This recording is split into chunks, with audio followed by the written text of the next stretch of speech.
listening to the Top Music Guitar Podcast, the show for guitar teachers to learn about the craft of teaching great guitar lessons that students love. If you're looking to start or expand your studio and make guitar teaching your full-time dream job, you've come to the right place. Each week, you'll get to hear from some of the top guitar teachers from around the globe and get their best tips and experiences so you too can build your own dream studio.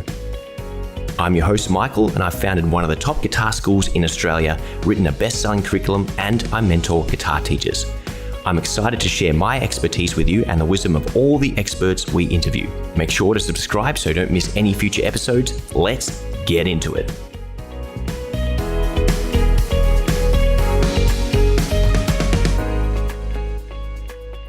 Hello and welcome to another episode of the Top Music Guitar Teaching Podcast. With me today, I've got a good friend, a fellow Aussie, someone from up north in one of the nicest parts of Australia, and that's Glen Hitchon from Coffs Coast Guitar School. Glen, welcome to the podcast. G'day, Michael. How are you going? I'm very well, thank you. Good to hear, mate. So how's the weather up north? No complaints. The weather up north is quite nice. It's a bit springy. It's warming up quite nicely. Still plenty of T-shirts and shorts on the go. So no complaints. No complaints. Quite nice here.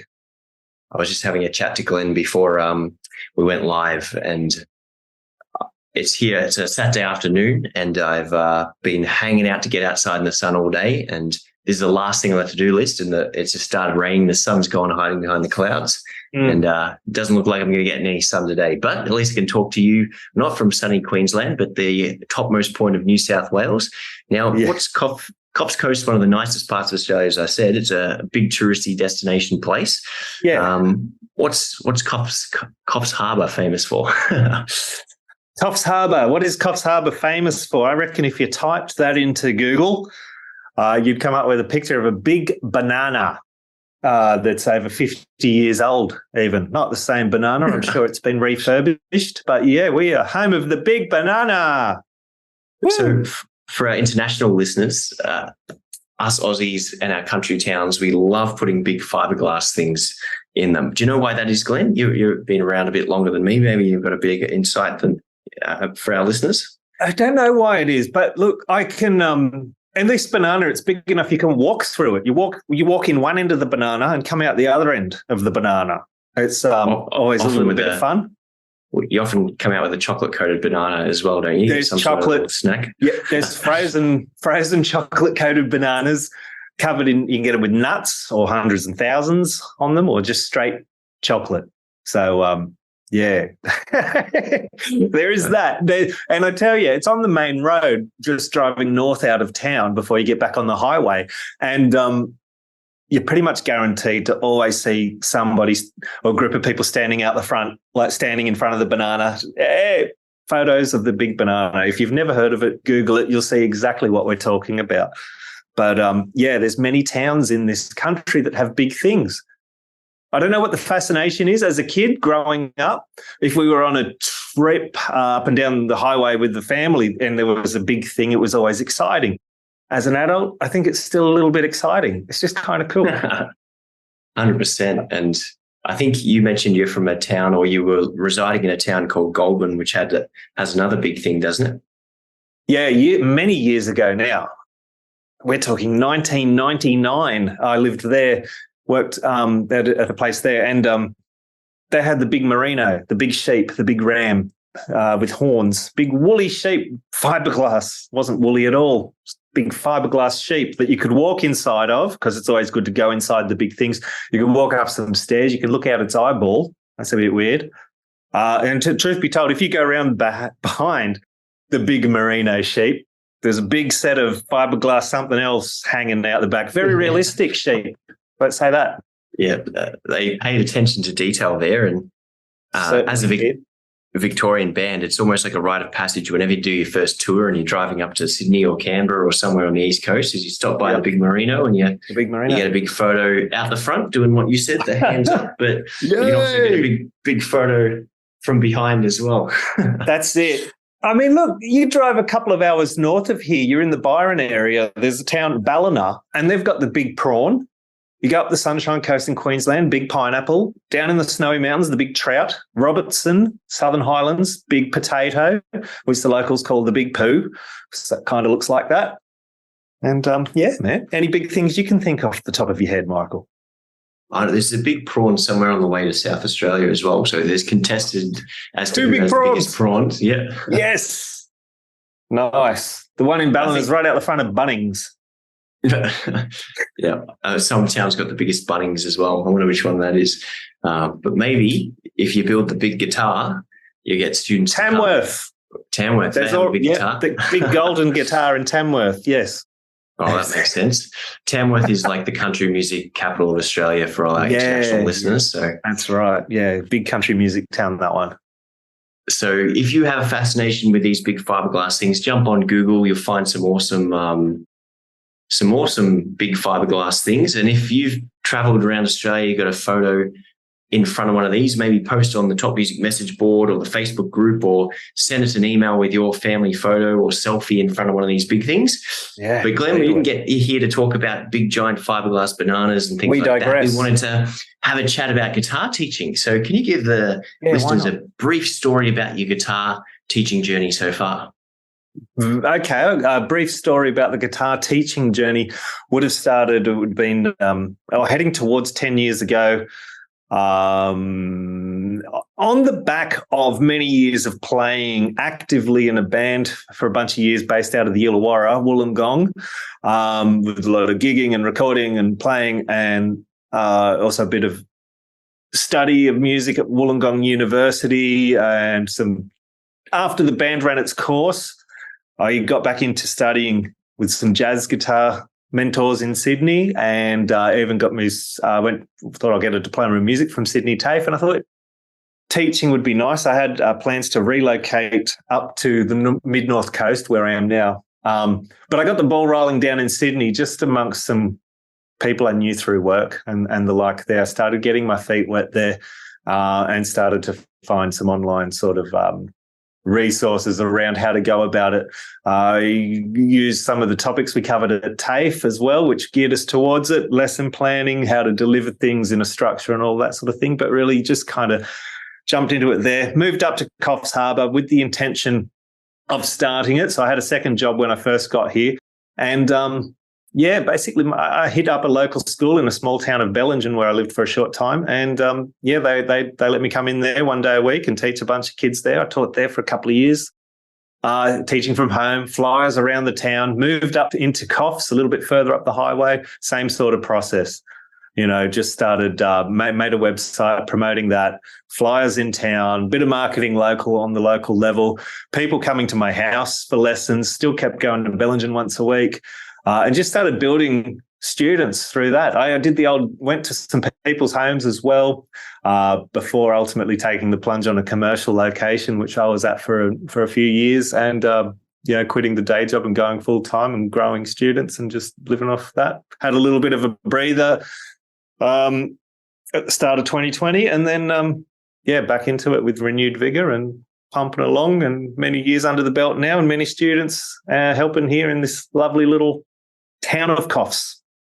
Fantastic. And you've just recently sort of found yourself back in another commercial location. Do you want to tell us a bit about that? Yeah, I've been in here for it'll be coming up about a year and a half now. So, look, it was just when I got the ball rolling again, after it was during the whole COVID time, so it was a bit tricky there. I went and did something else, and it was nice to have a little bit of a break, to be honest, and come back into it refreshed, with a sort of a new lease on it. So I just started it back up based on previous experience from home. Wasn't hard to find some students, rebuild a website with a new name and a little bit of local marketing. I had already been teaching in town, so I could reach out to a fair bit of a base of students that I already had details from previously. And people started coming along to my home, and it was not long until I thought, well, I got to just get out of here and get down the road. There was a place not far that was pretty ideal for what I wanted to do. So I took that out and, got in here and just started building up the numbers. Yeah, basically. Fantastic. And maybe you can offer some perspective for someone who's stepped away. What drew you back to teaching? Yeah, well, what drew me back to teaching was I was in a position where I had done something different for work in that little time period in between. Obviously, I had done some teaching from home on the side still during that time period. So I never consistently left it 100%. I had a little bit on the side as well from home, but then I was in between jobs, and I thought, no, you know what? I couldn't be stuffed going to be an employee. I much prefer, I think I was starting to miss it. But to be honest, a guy I had met a bunch of years back as a student of mine, Michael, he's a great guy and really wonderful guitar enthusiast. He saw me out having a coffee with a friend and didn't want to interrupt, but he sent me a text message asking if I was teaching at all and he'd like to get lessons. I said, mate, I'm not really, but look, we'll meet up, say good day and see if we can, And I said, yeah, all right, we'll do something casual, be super casual. I'm happy because he's keen as I'm like, I want to help. That's that next thing you know, it's full steam ahead. I was just like, hang on, I love this. Let's go. This is great. So, Michael started coming, then a friend of a friend, and then someone else, before we knew it. And ball was definitely rolling again, and I was enjoying it heavily. Yeah. Yeah, that's awesome. And to have, obviously, Coffs Harbour's not a big city, but it's not a small town either. It's kind of got a substantial population. But for you to have students wanting to come back to you and not just trying it out for a bit and going, yep, guitar's not for me, obviously doing something pretty good to connect with people. So what are you doing to sort of have such a positive impact on your students, give them an experience where they want to come back and, are actively seeking out lessons with you? Look, that's a good question. I think I keep it pretty upbeat in my lessons. I'm fairly energetic and we like to have fun. So we operate here. I currently teach all the lessons and we work with small groups. Students, no more than 4 seems to be good for this space and where we're at. So we have fun. I mean, I know that's a simple answer, but we have a laugh. We might, like yesterday afternoon, I had the teenage boys in with their electric guitars full of enthusiasm and vigor, ready to go. But, and they're all riffing away while we're trying to chat. And so we kind of go, okay, let's swap around instruments. I've got a bass here. You whack on the bass, you play the chords.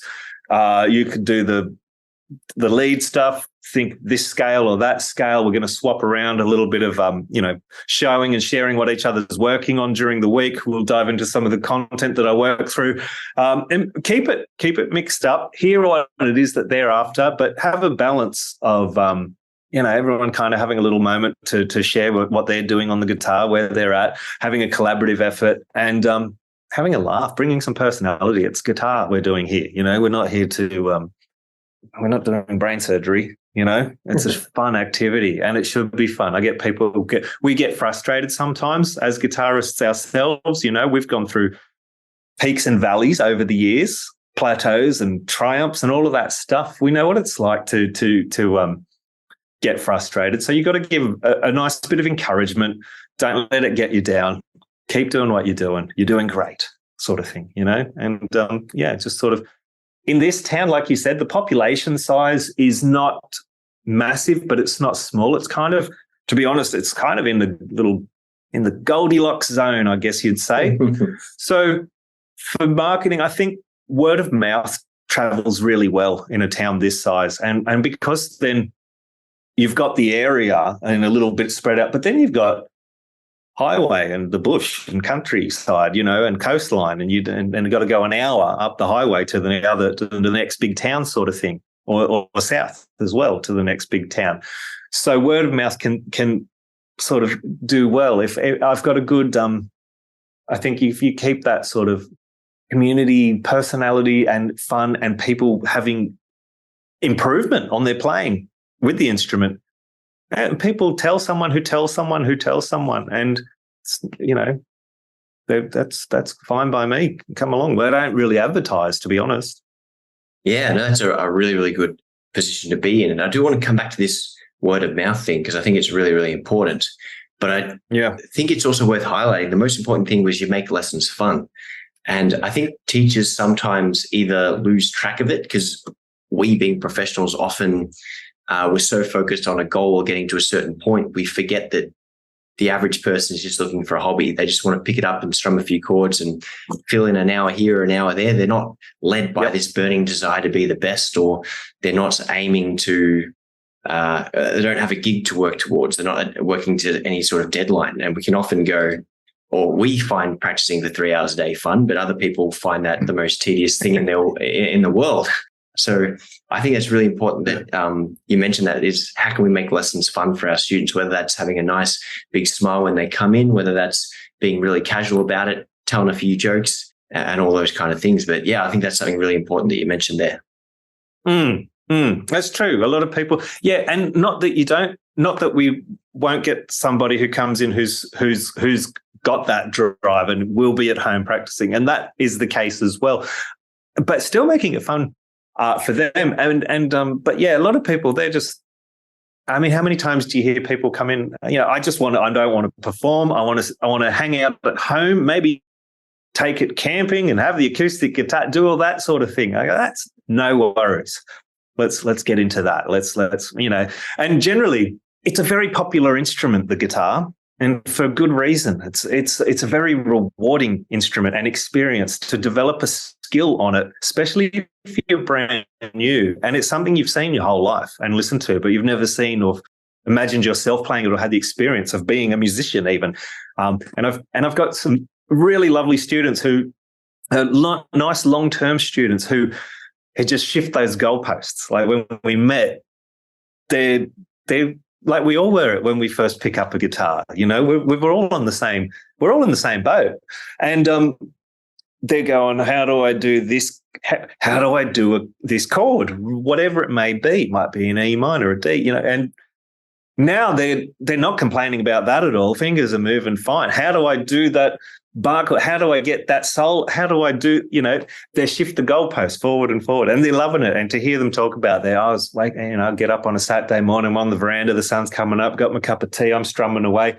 My husband's over there. He turns the telly off now and he's just listening to me on the guitar. And occasionally he'll say, I sound pretty good, stuff like that. It's to have it come into people's lives. It's, I'm very grateful to be in a position to help facilitate that with some of the people in this local community. Yeah, that's great. I think the biggest compliment you can get as a teacher when old mate comes in and says, "Oh, my wife actually gave me a compliment."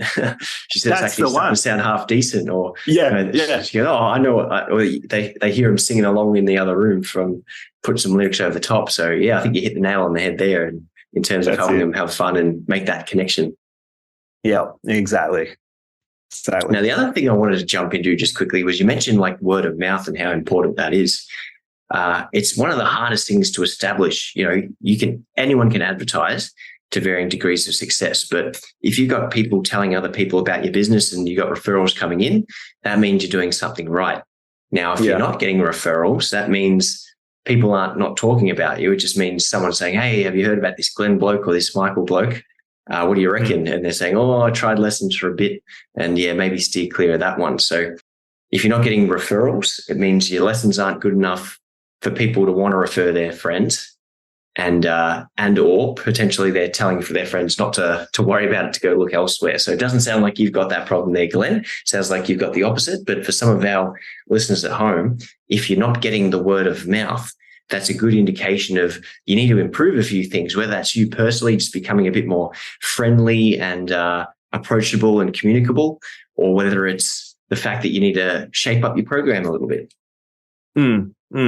That's right. And just to be a part of your local community in a sense too. Don't be afraid. I've done things where we've had students where we've gone out busking for charity, and so we're out at a local shopping centre. Get yourself a little bit of signage, get your students there and their family members, and spend the morning taking turns of playing some songs and playing some guitar, and have a bucket out there, charitable cause as well, and be seen out there. That's not a bad idea, something like that as well. So.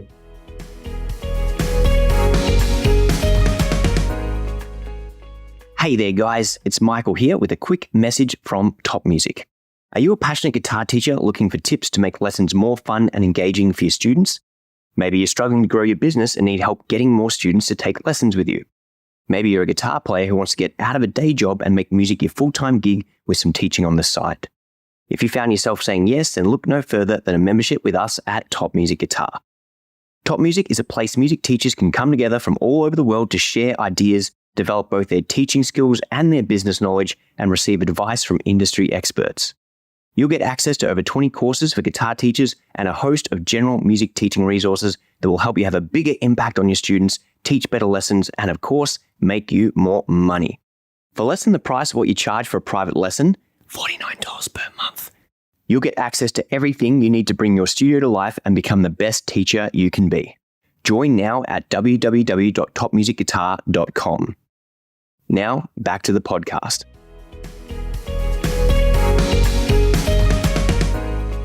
Yeah, and any of those opportunities where you can help your students have a real experience, like a busk or a open mic night or whatever, and it exposes you to the community at the same time, it's amazingly powerful because you're creating your own little interconnected guitar school community, but you're also bridging the gap to the wider, broader community.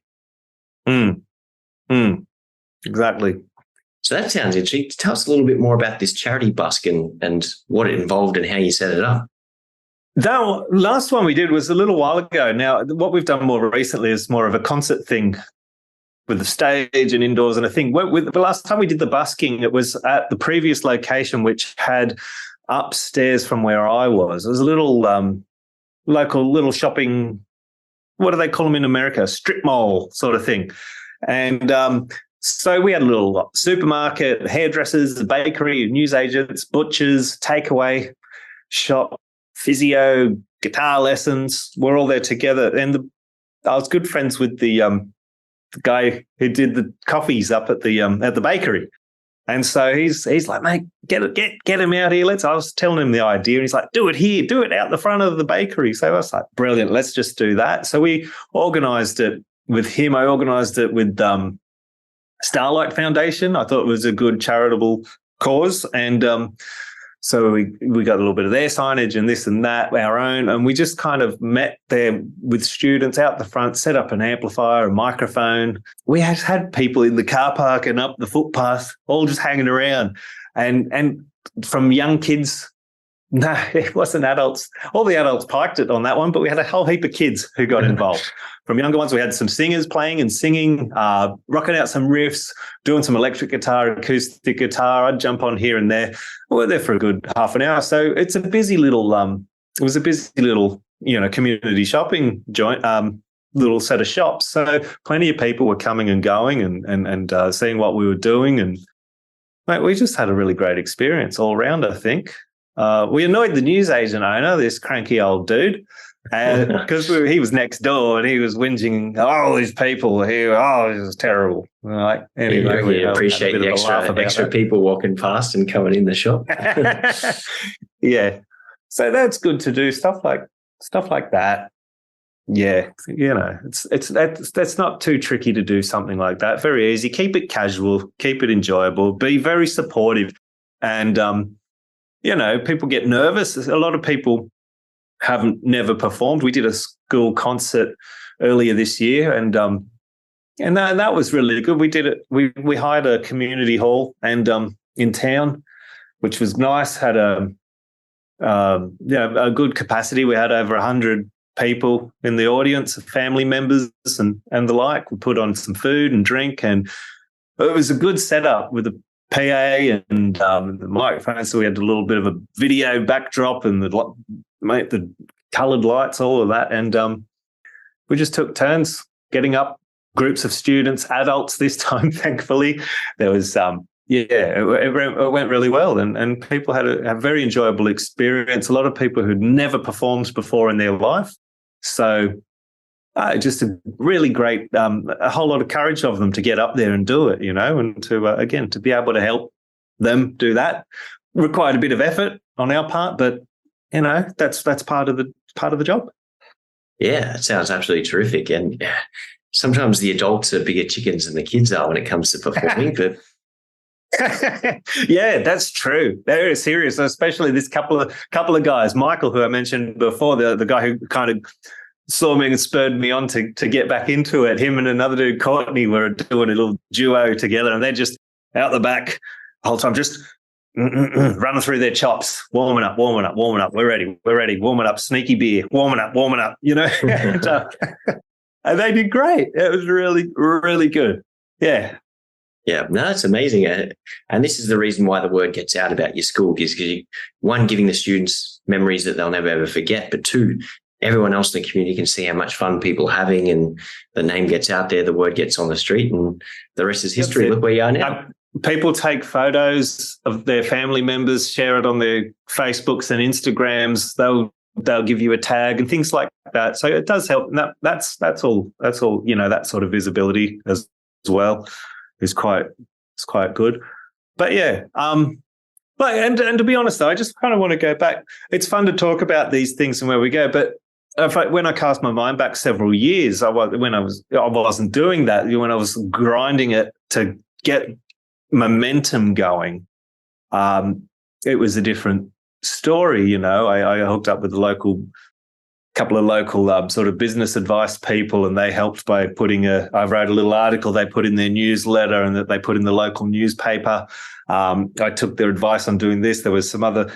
I was driving around to people's homes, and just also just as a teacher wanting to develop your teaching, much like getting good at the guitar, you got to get hands on. So you've got to start teaching. I was preparing lesson materials. You know, I started by writing them out with pen and paper, and then like keeping a master copy and just photocopying, because it's like, well, pen and paper, you can't. Until I started writing a whole bunch of charts and notations and worksheets and all these things. I was using Sibelius at the time, which is a bit overkill for just guitar, but and designing them with InDesign and all this. I've got a massive stack of all these things, and then just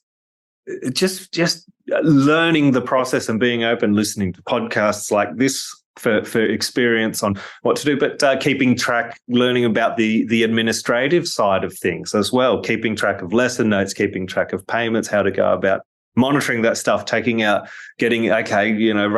spreadsheets or on bits of paper in folders and the like, and then branching into the online apps and those sort of things that manage the CRMs and the like, that manage those sort of things in a much nicer fashion than a notepad and pen and growing numbers, and, you know, having hits, having misses, having, peaks and valleys, and you know, it's, you got to get in there and get stuck into it.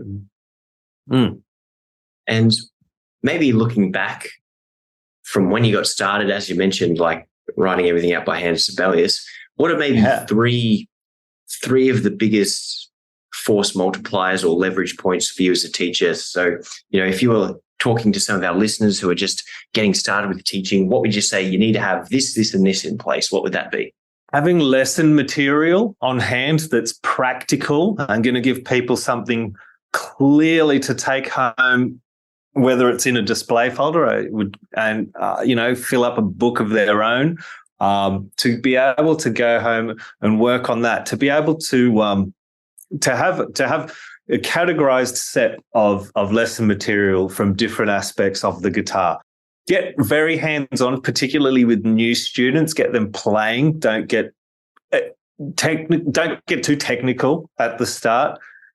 Just get them playing on the instrument and feeling good about it. So having some sheets with some couple of chords and some simple chord progressions, finding a couple of song charts that uses 3 of these simple chords, but being able to just bring them into the lesson on hand, building some things with some simple scales, some simple technique stuff, basic little warm-up finger exercises, stuff like this, some little melodies as well, particularly if it's younger kids, that's great. We've got, even if it's older as well, we've all got these melodies we've grown up hearing. Happy Birthday is brilliant. The amount of times I've taught Happy Birthday to people is so good, because everyone gets a chance to play that to their family members at home. And that's very encouraging when they do. I've had people come in and go, oh, look, it was Dad's birthday and here I am playing him happy birthday and stuff like that. So you can then look at different ways of playing it single string across 2 or 3 strings,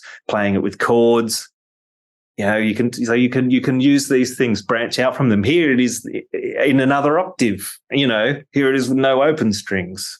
There's a lot. You could look at various points to come in around a certain thing. Don't sit on it too hard. Come back to it later and you say, remember that one? Well, look, we could do this with it as they've developed and grown a little bit. And just encouragement and play through with them, slow and steady. But to build a reservoir of stuff like that, to be able to also to be able to, I think, develop your own skills in the background of to be able to notate on the fly. Get good at being able to notate stuff that you hear, be able to transcribe, work on your transcription skills. And you can start with that. I think using software is the best avenue for that. You can do it by hand and that's fine. But if you can use Guitar Pro or something, that's really good. Start by transcribing a piece of music. Just copy what you've got on a page onto the computer. Okay, then start to develop your own ideas, start to play around.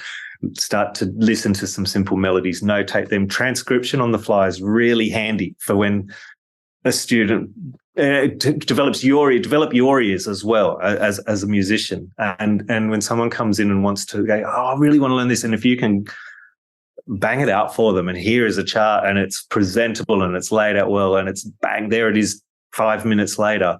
They really like that as well. So to be able to be flexible in that area, I think, is very handy. Transcription's very handy as a teacher. Yeah. And one of the most important skills for anyone, but obviously the ability to write down. And the technology is the big one, is don't just write it down, give it to a student, write it down, give it to a student. Being able to make it once and leverage it forever, I think is one of the biggest, most important things you can do. Very handy. Awesome. Well, Glenn, sounds like the school is doing really, really well for you. I understand you've explored a new avenue through YouTube. So do you want to tell us a little bit more about your new channel you've just launched? Yeah, cool.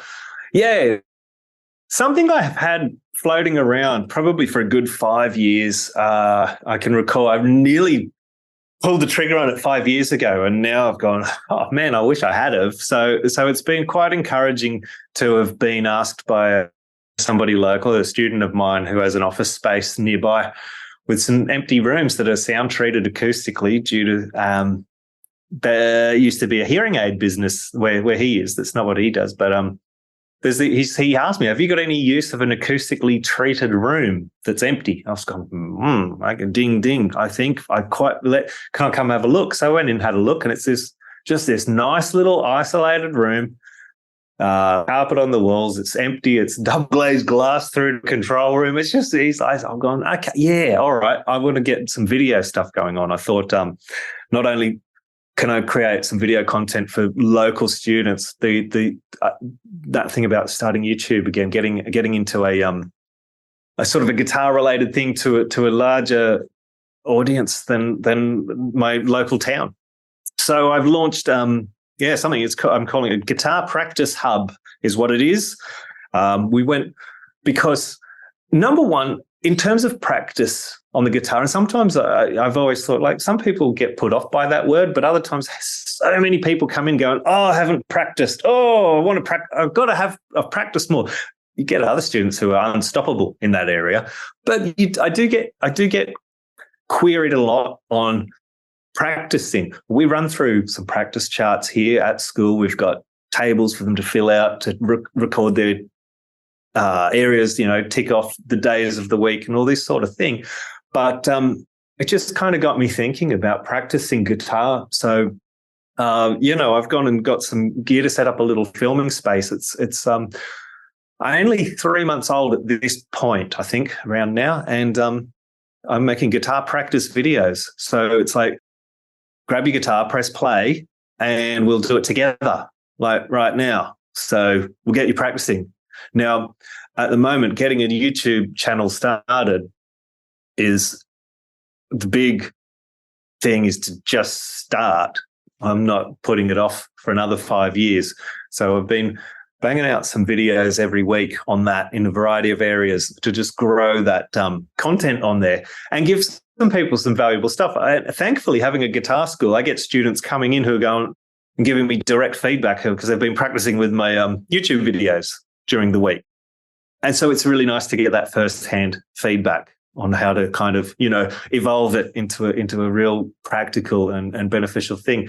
Ultimately, it's going to be covering a wide range of areas on the guitar, but really zeroing in on a particular guitar student, guitar enthusiast, and catering content for them and road mapping it out into a certain aspect that's going to take them on a journey to what they want to achieve.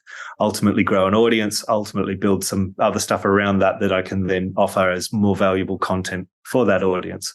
But 3 months in, I'm happy. We've got 13 videos and quite enjoy it. It's quite fun. It's a lot more work on the plate, obviously, but it's fun to be back somewhat presenting. I used to, in my 20s, I worked in radio and commercial broadcasting for a number of years.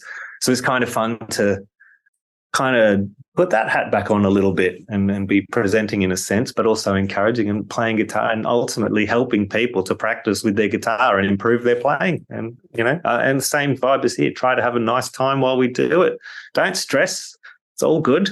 Just do this. You'll be right. If you're having trouble, do it again. That's how we get better. Yeah. So I highly encourage Guitar Practice Hub on YouTube. Please check it out and see if there's anything that you want to, as if you're a guitar teacher, and take any tips out of that to help with your own students or the like about how to go about practicing and helping people improve. Yeah, that's really awesome. And the tag, we'll make sure we link this wherever you're listening or watching this, guys. It's at Guitar Practice Hub on YouTube. And you can see some wonderful thumbnails. Have you done a bit of research into how to set up a channel and how to market yourself? Because it looks very good from what I'm looking at right now. There's a lot of people when they get started, it's the camera in their mum's basement. There's about 4 pixels in the whole video, but it looks like you put a bit of time and effort into getting set up ahead of time.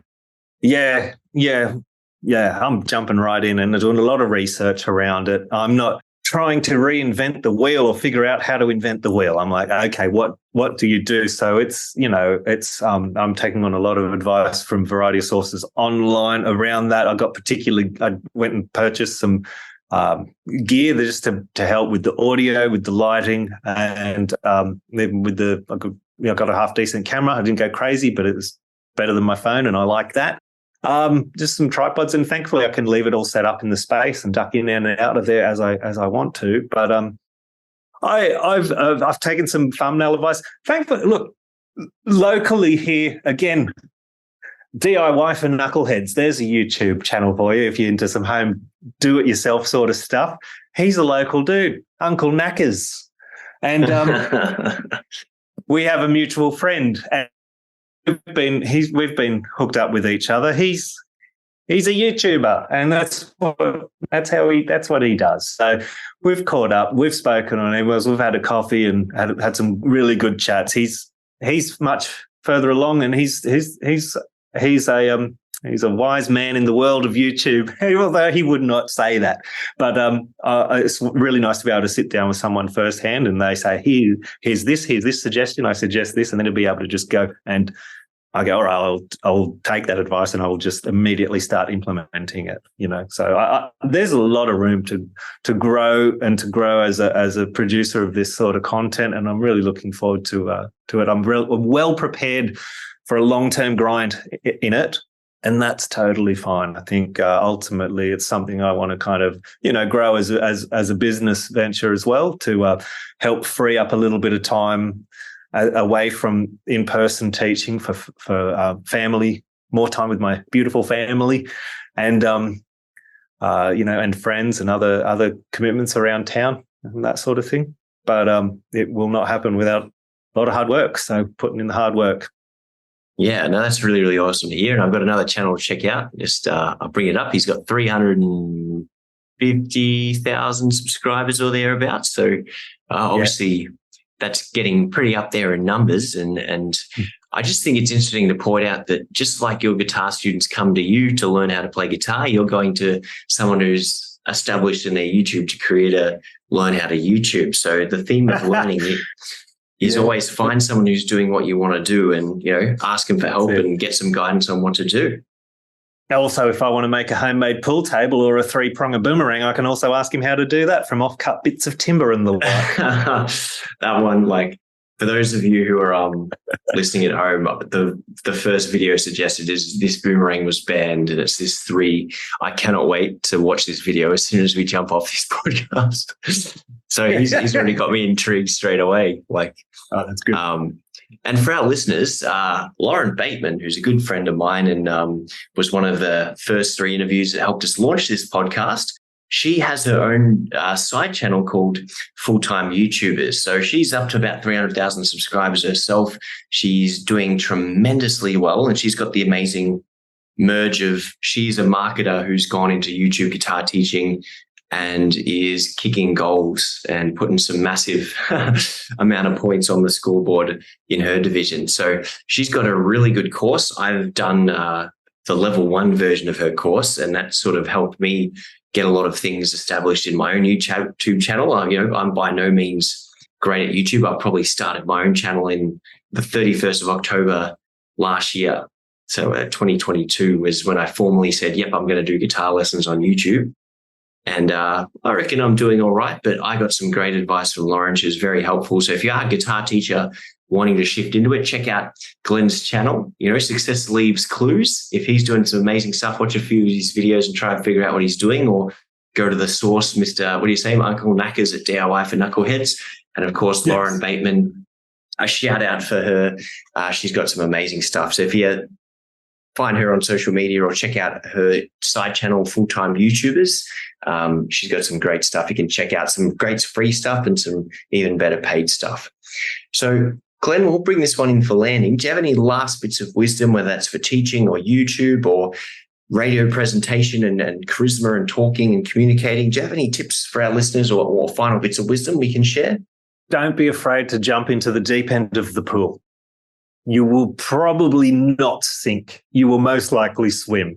And even if you get a little bit of, water caught in the windpipe and come up coughing and spluttering, there's that experience under your belt that you just grow further the more you do that. So if you find a situation a little uncomfortable, do not turn your back on it. Embrace it, get into it. Be cool with being uncomfortable. Don't be scared to find help and advice. I mean, early 20, I was probably 19, I think. I quit a horrible city job in a building for a bank. And so I'm going to go work in radio. And they laughed and I quit my job. But I'd gone to the Careers Reference Centre down across the road in town. I found a folder because this was just before the internet was a thing to really look up stuff. And I found a folder on commercial broadcasting for radio. And I was like, bingo, this is gold. This tells me what to do. Okay, brilliant. Take notes, do this, do this, do this. Okay. I went and joined a local community radio station. I went and did their training course. I got hands-on. I started presenting a community radio show as a volunteer, having no clue previously about any of that stuff. I went and enrolled at the Australian Film, Television and Radio School and did some study there. So invest in yourself as well. If there's training or programs around it, don't be scared of that. Get into that. Develop yourself. Invest in yourself. And if it's uncomfortable, like I followed the path. Took a job as a radio announcer. I'm like, oh, here I am. What's going on? You just start doing it. Same when it came to music and performance. With the band we had going for about 6 years, we were running all original musics and the like, and the gigs, they kept coming and coming, and it was like, oh, here we go. Like there's a point where you haven't done it yet, and then there's a point where you've done loads of them and a lot under your belt. So, I'm a bit uncomfortable. Just go do it. Get that out of the way. Do it again. If you have to MC an event, whether it's a performance you're putting on for your guitar school, get up, talk on the microphone. If you've not talked in front of a group of people, go and do it. And you can't beat firsthand experience. It's okay to not know what you're doing. You're going to get to know what you're doing the more you do it. So jump in the deep end. Go for a swim in the pool. Get wet. That's some really, really solid advice there. And what a close to this episode. So, Glen, on behalf of the Top Music Guitar community. Thank you so much for coming on the podcast. It's been a pleasure catching up. We thank you for your time. And one last time, where can our listeners find you or connect with you through social media or online? I think right now, probably the best thing is the Guitar Practice Hub, whether it's on YouTube or the Instagram that I've got. It's at Guitar Practice Hub, all one word. It's more broad than my local school. So I'm more than happy to get in touch and chat to anybody if you want to, mate. Send us a bell. All good. There you go, guys. So we'll make sure we pop those links wherever you're listening. Check out Glen. He's doing some awesome stuff in his school and on his YouTube channel. And we'll look forward to having you on at another episode in the future. Glen, thanks so much. And for our listeners, thanks, we'll mate. chat to you in the next episode. Have a good one, guys. Hey there, guys. Thanks for listening to another episode of the Top Music Guitar Teaching Podcast. If you have any questions about anything we discussed on the podcast, reach out to me at michael@topmusic.co via email. If you want to guest on the show because you're doing some wonderful things in the teaching space, I would love to hear from you. Or if you've got any suggestions for guests or topics we can discuss, as always, you know where to find me. Now, the last thing I want to talk about is our Top Music Guitar Teaching membership.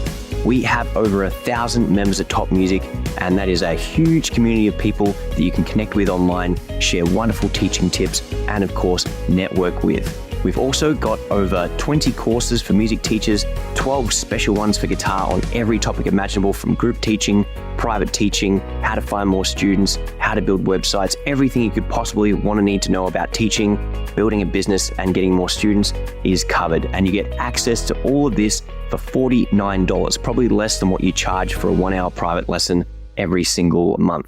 So don't miss out on this awesome opportunity. Visit our website, www.topmusicguitar.com, and join us in the membership. Thank you so much, and we'll see you next week.